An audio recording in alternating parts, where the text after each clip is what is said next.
So I'm back home for a little bit in between running around for cat appointments, and I wanted to give a little bit more information about this large colony of cats. I've had a lot of people asking questions, and it's just easier for me to answer them, I think, in this form.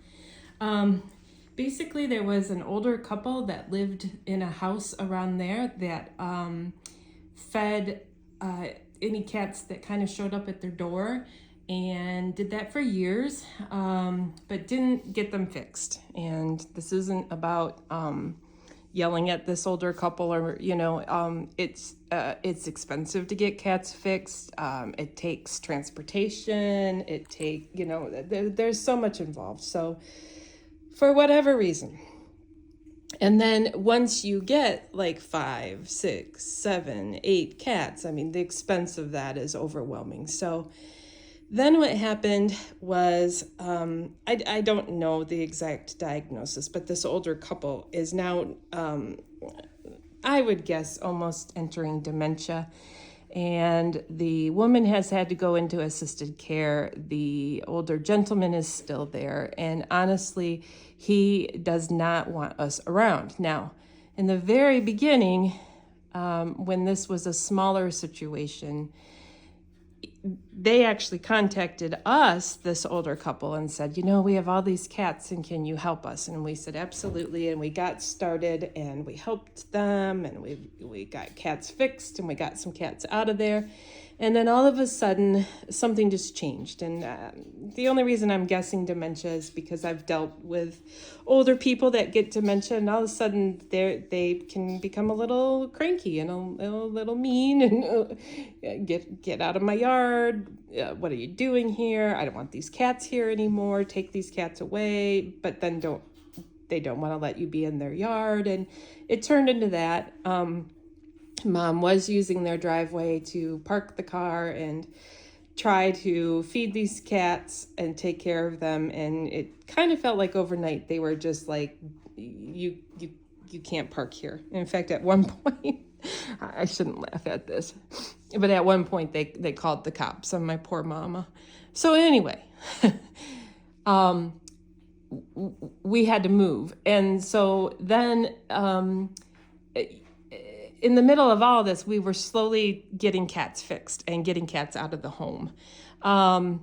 Then, let me see, it was this past spring that we really said, we have a problem here because we can't be on this property anymore. And then the abandoned house was up for sale, and somebody bought that house, and we said, okay, they're going to move in soon.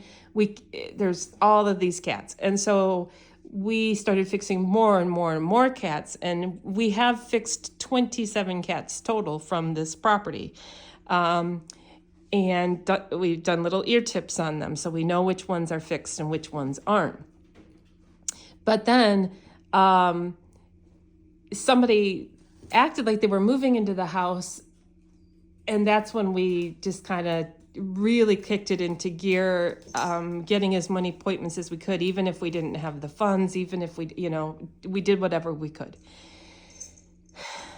But then kitten season comes, and kitten season comes every year, and it depletes your resources. It takes up all of the appointments. It is overwhelming every single season. You'll hear any cat rescue out there, especially in Montcalm and Ionia County, where our problem here is worse than other places. There are colonies like this one everywhere, and I have lists of names of people saying, I need help because I have 10 cats, in this barn or in my backyard. And it's just me and mama. And we're doing the best we can, but it takes us a long time. So anyway, I went on a tangent. What was I saying? Oh, so then all of a sudden people were moving into that house, and then we had nowhere that we could go or park. And the old man was like, get off my lawn. So, but then something happened, and all of a sudden the people that had moved in disappeared. and the doors were left open and windows were left open, and it was just everybody's gone. So then we came back and tried to trap again and are feeding the cats. But now it's abandoned. So I know that a lot of people are like, well, can you build them shelters? But it's not our property. And we tried to find out who owns the property, but it's like I don't know, a HIPAA type thing. I don't know the exact term, but they can't give you that information.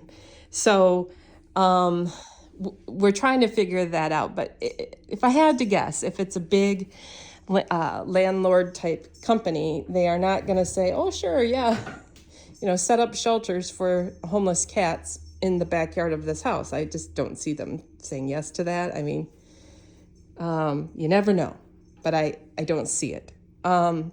Really, what would be best for these cats is if we could trap them and put them somewhere. Is we have nowhere to put them. As you can see, we are full. We're at 22, and we need to move some cats out, not add any more. So we have nowhere to put them. Other rescues are overloaded just like we are. We need barns, but every farmer we know with a barn has a barn full of cats. It's just, in this area at least, a huge problem. We have a huge kitty cat overpopulation problem. Don't we, Kenny? Yeah. So it's a mess, and we're not exactly sure what we're going to do about it. I did have some people that kind of tagged us in like news channel posts, but honestly, I took those down, and my reasoning behind that is the local news, if they did a story on us, a lot of times what that brings is more people saying, oh my God, I have a barn full of cats. Can you help me? It doesn't tend to result in a whole lot of people coming forward saying, I'll take an adult semi-feral cat into my home. And so I don't know that that's the answer to the problem. I don't know what the answer is other than finding people that might say, if you trap one of these cats, I'll give it a shot. But these are cats that, they're semi-feral. They've lived outside, and they can come with issues, and they can be very skittish, and it's just sad. And what's really sad is that that's just one that I showed you. There are colonies like that. I'm sorry, I just caught Rufus being naughty. There are colonies like that all over in Belding. So this has turned into a long rant, but it explains why I'm stressed out 90% of the time. So all I can do right now is take a deep breath. Thank you all for your advice and your compassion and your ideas. We do appreciate it very much. And we're trying to come up with a solution. The biggest thing that would help us is anybody that says, hey, I have a barn, you could bring 5 of them here. That would really help. I know it's not ideal, but cats that have been raised, have lived outside their whole life, they don't transition to indoor cats easily. We're up for any suggestions or ideas. We appreciate you, and I just wanted to answer some of your questions in a very long-winded, exhausted way. Thanks, everyone.